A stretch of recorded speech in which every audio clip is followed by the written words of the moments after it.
My students submitted the most disturbing living history project I've ever seen. One of my least favorite parts about being a middle school history teacher is the bullshit living history assignments we give at the end of every school year. Kids are supposed to sit with their grandparents and videotape, voice record, or transcribe their oldest memories for posterity. I have been doing this for 17 years, and when I collected the projects this time around, I assumed they would be as dull, if not duller than usual.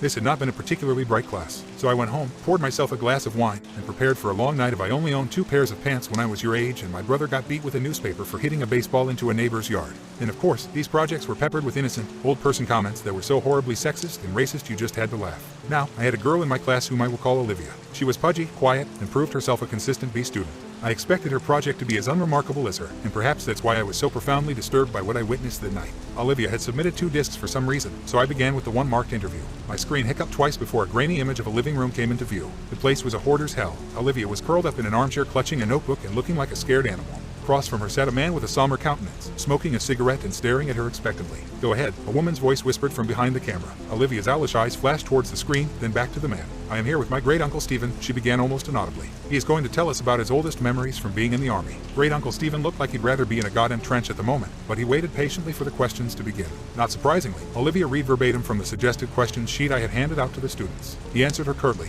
Once or twice I heard her mother whisper, "Speak up, Olivia," from behind the camera. Typical, boring shit. So I was intrigued when Olivia set down the notebook and asked, "Did you like being in the army?" That was totally off script. Great-uncle Stephen emitted a chain smoker's wheeze. "Nope. Glad to get out of my town though." "Where did you go?" "Balkans." "Uh-huh," she said. I doubted she knew what the Balkans were, and my suspicion was confirmed when she asked, "Was Bacchus very different from here?" "Yes." Mom cleared her throat from behind the camera, perhaps encouraging Great-uncle Stephen to be a little more forthcoming. But Olivia seemed genuinely interested. "Uncle Stephen," she asked, "what is your very worst memory from the army?" The old man crushed his cigarette in the ashtray and then slowly lifted himself out of his chair. "I'll be back," he mumbled. The camera cut off. When the screen flashed back on, everything was the same except Great-uncle Stephen had several pieces of paper in plastic sleeves laid atop all the crap sitting on his coffee table. One he held in his hand. "I was a kid when I enlisted," he said, looking at Olivia. "Your brother's age," he told her. Olivia nodded. "I never saw combat. Both of my deployments were to cities in Eastern Europe that had been destroyed by civil wars. Everything was a mess. I felt like a janitor for fuck's saw."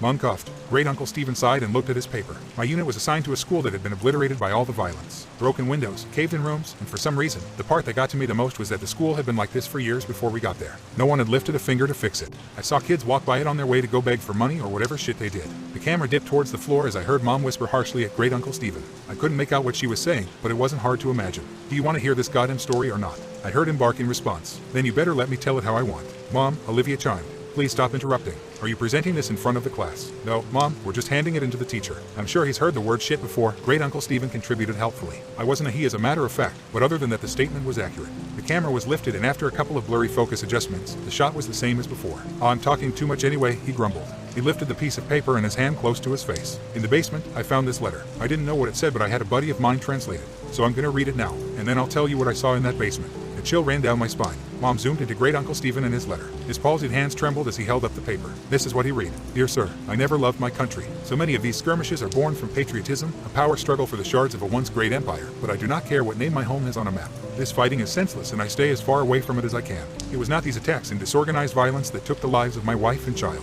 It was illness. Mercifully, it happened quickly for the baby. Nadia suffered for longer. I watched in horror knowing I could do nothing for them. My only solace is that I was there for them every step of the way. I stopped going to work one day and no one came after me. I doubt they noticed I was gone. Since the school was simply across a field, visible from my window, it would have been easy to go for a few hours each day and come home quickly to care for them. But what was the point? All I did was clean floors. I was as useless to the world as I was to my family. I tried to take Nadia to the hospital, but the journey was too long and taxing. I brought her home and she died that night, after Nadia and the baby were gone. Well, I don't remember much. I didn't leave my hovel, barely ate and slept, thought many times of taking my own life. Tempting though it was, I felt paralyzed by my own helplessness. The one thing that kept me sane was my radio. I never turned it off once, even though I didn't listen to the words being said. In fact, the channel I got the clearest was in English, which I don't speak a lick of. But the voices, the music, and the true knowledge that life existed beyond this violent city sustained me. I have no idea how long passed before I saw the light of day again. I was dizzy from hunger, so finding food was my priority. My radio came with me, of course. Since I first hold myself up, it has gone everywhere with me. It talks to me as I sleep and as I wake. I don't know what it's saying, but I know I would die without it. Once I had some water and food, it occurred to me that the only thing left to do was go back to work. So I did. The following morning, I simply returned to the school where I was a janitor and got back to work. Nobody made a big deal out of it. Like I said, Nadia had been sick for a long time, and those who worked at the school knew it. I appreciate that no one had pestered me to come back to work during the hardest days of my life. The teachers never said much to me, but we smiled at each other in the halls, and that mutual respect was perhaps the reason I decided to come back at all. The place had gone to the dogs without me, so I simply grabbed my broom and rags from my closet and set to cleaning. Everyone is grateful to have me back, I know. And the best part is that nobody minds my radio. I bring it with me everywhere and keep the volume low enough not to disrupt the students. No one has ever complained. In fact, I suspect they like it. The schoolhouse is not very big, but does require a lot of maintenance. The floors are always sticky and stained, so I spend most of my time mopping. Kids make messes. I guess that's why I'm still in business. Sometimes I have to move things around to make sure I get every spot on the floor beautiful and clean, but I take pride in that. And the repairs. The school always needs tune-ups here and there, and I am happy to help. Some days I'm reconstructing a desk that broke as I whistle along with the radio. Other times I handle more serious, structural issues. Days when I have work like this, I feel truly instrumental, like a cog in a larger machine. How could this school survive without me? It took me a long time, but I once again feel that I have purpose. There is a larder behind the school that is full of preserved food.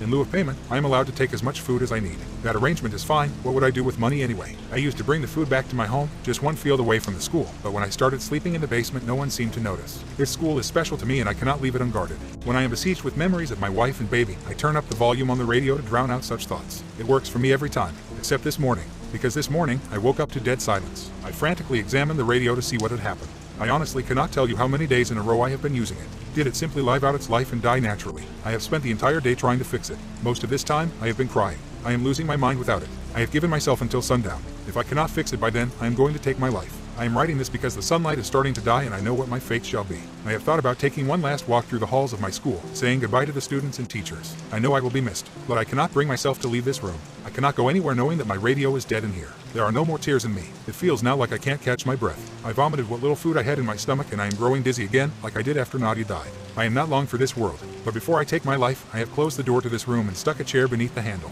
It is the only room in the basement and has a small casement that lets in just enough light for me to see what I am doing. If anyone is kind enough to come looking for me, they should not be met with this gruesome sight. Perhaps they will see the door is blocked, smell my rotting body, and simply forget I ever existed. But I have placed both my radio and this note outside the door. Kind sir, if you are reading this, I have one humble request, please fix it. Save my radio. It did not deserve to die in its sleep and I am ashamed that I cannot revive it. Now I am ready to join Nadia and little Ludmilla in heaven. I hope this school can find another janitor who loves and cares for it the way I do. The hour is now. Do not forget my radio. Stanislav. When Mom zoomed back out, Olivia had tears in her eyes. Thank you for sharing, Uncle Stephen, Mom said, her voice choked. I think we have enough. Wait, Olivia chirped. He said there's more. What did you find? Before Great Uncle Stephen could open his mouth, the image disappeared. My jaw dropped. Was that it? What did Great Uncle Stephen see? I promptly remembered that there was a second disc. This one was unmarked, but I hoped it contained the rest of the interview. There was no video, only audio. The voice that started up was Olivia's. Hi, Miss Jarity. I'm sorry about my mom, but she refused to record the rest of what my uncle was saying. But I asked him to continue and secretly recorded the story as a voice memo on my phone. I remember you said earlier this year that history is written by the people who win wars. She sucked in a breath and commenced crying. But everyone's history is important, even if they are sad, pathetic people, and even if they never won a single thing in their life. I haven't slept through the night since I finished this project, but you have to hear what my uncle has to say. There were tears in my eyes, too. The sincerity of her words was beautiful. I was also flattered that she had remembered some trite phrase I threw around because it was what my history teacher said to me. Before I got too sappy over it, the audio began again. Fine, came Mom's frustrated voice. If you want to hear the rest of the story, fine, but this is not appropriate for a school project. Let me finish, Great Uncle Stephen snapped. If it's too much for you, help yourself to a snack in the kitchen. But Olivia wants to know what happened. I heard her mother mumble something and walk away. Olivia and her uncle were alone. I imagined her looking at him expectantly. So did you find the radio? Or did it get ruined when the school got blown up? He rasped and I heard the distinct click of a lighter. The letter, he began slowly, had a date on it. What date? She inquired hungrily. It was dated 2 weeks before we started rebuilding the school. Didn't you say the school had been destroyed like 2 years ago? Yes, replied Great Uncle Stephen. It had been. There was silence as I felt goosebumps on my arms. The images that came to my mind were almost too overwhelming to express, but Great Uncle Stephen put them into words effortlessly. Clearly he had spent his whole life thinking about it. This man, this Stanislav, went to a vandalized, falling apart schoolhouse and cleaned up blood and rubble like it was spilled drinks and dust. He smiled at dead bodies in the hallway and believed they were smiling back at him because they liked his radio. He moved around corpses so he could sweep the ground under them. The roof was half collapsed, so when it rained, he must have gotten soaking wet but was so oblivious that he didn't even feel a thing. I could hear Olivia crying steadily. I found the larder he was talking about. It was all pickled, preserved food that probably tasted like shit. Most of the stuff was moldy. Did you see the dead body? Yes, hanging from the ceiling, but still amazingly lifelike. He wasn't rotting away. This hadn't happened years ago. Did he look peaceful? She asked, a chord of desperation in her voice. Couldn't tell you. The smell was rank, and his face was blue and his eyes were bulging. Like this, I imagined him demonstrating. And the radio. Olivia wept. I heard Great Uncle Stephen take a long drag of his cigarette. It was there, all right, and it was still on.